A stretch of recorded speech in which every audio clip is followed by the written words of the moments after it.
Hi everybody, Jennifer Blevins-Smith with Integral Clinic Solutions, and you're watching my YouTube channel, Navigating the Business of Medicine.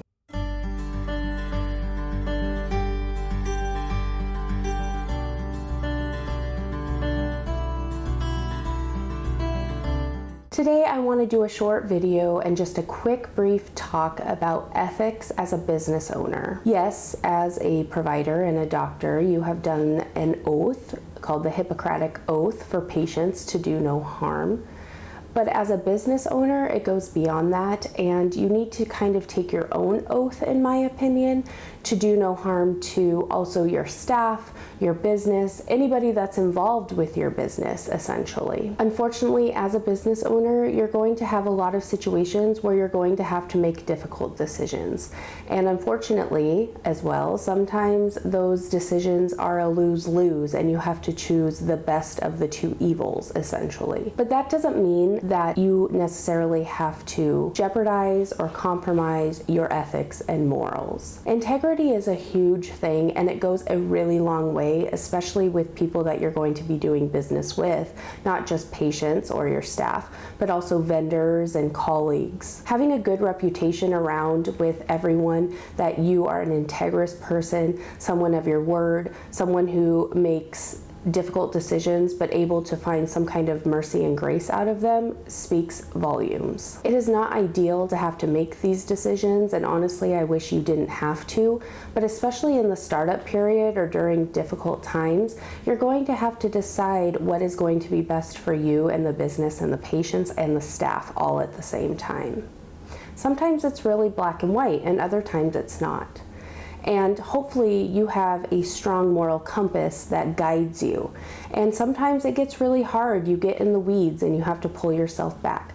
But make sure you surround yourself with people who also have the same kind of morals and values as you do, that can help you when you do get in those difficult spots, that you can talk about things with, help you make decisions, pull you out of the weeds when you get there. You also have to be able to be honest with yourself. You have to be honest with what you do know and what you don't know. Pride is not an option when you are a business owner. Yes, have pride that you have had the ambition and the courage to open your own practice, and the will, the financial ability. That's all something to be prideful about. But don't let pride become a sin. Don't let pride take you to a place or make you a person that you might not recognize if you look at yourself in the mirror. Pride in overdrive can be a huge disability to you. You have to be able to know when to call it, when to say when is when. I need to bring in somebody who knows this better. I need to lean on someone who understands and is an expert in this area. It is impossible for you to know everything about everything. And unfortunately, you don't know what you don't know. So if you've never owned a business before, there's a lot of things that you're going to learn along the way. If you bring people in around you that can help you with those, and those are their strengths and that might be your weakness, but your strength is one of their weaknesses, that's the best situation to be in. But you have to recognize your weaknesses. You have to be able to relate to people. You have to be able to say, I don't know this, and that's okay. Most likely you're a brilliant provider and you've done so much for patients, and that's what you should be doing. Put people in positions that can only make you look better, that you found and identified these people who are really good at what you need them to be good at, and it just makes you look like you're a genius because you recognize your weakness and you put them in a position to make you shine. They will make you successful. All the successful business owners in the world, and there are a lot, is because they recognize where their weaknesses are and they put people in that place to make them successful. It is a team. It does take a village. To expect yourself to be able to take it all on and do it all well is just really unrealistic, and honestly it's pretty naive and pretty arrogant. Doctors, owners, providers, you all have to follow the same rules as your staff when it comes to compliance, regulations. Just because you own your own business doesn't mean that you are an exception to the rules. You still have to do the same trainings. You still have to do the same requirements that you're going to make your staff. The government, the insurance companies, they don't care that you own the practice or not. They tell you what you need to do because you need to do it. Just because you own your own practice doesn't mean that you can have parties in your office after hours, or bring in alcohol after hours all the time and let your staff drink, or let animals in your building that aren't service animals. I mean, there are certain standards you still have to uphold. Yes, it's really nice that you own your own practice and you can make your own rules, but should you be doing some of the stuff? Just because you can doesn't mean you should. And the only reason I'm bringing all this up is because I have experienced it myself with owners that I have worked for in private practice. Just because you're the owner doesn't mean that you always know the answers. It doesn't mean that because you're a doctor or a provider that you always know the answers. Part of being a really good person and a good business owner and a good doctor is realizing when you're out of your league and when you need to go to a colleague, go to an expert and ask for their help. Asking for help is one of the most genius things that somebody can do. It's okay to say, I don't know. Being willing to be open-minded and asking people for help, that is huge, and you're going to see yourself go a lot further, I promise. And sometimes it takes a team effort. Maybe nobody knows and everybody's gonna break it up and do research and try to figure it out together, or somebody has a resource they can tap a shoulder on the outside to help. You never know. I really, really love seeing private practices, and unfortunately, they're a dying breed.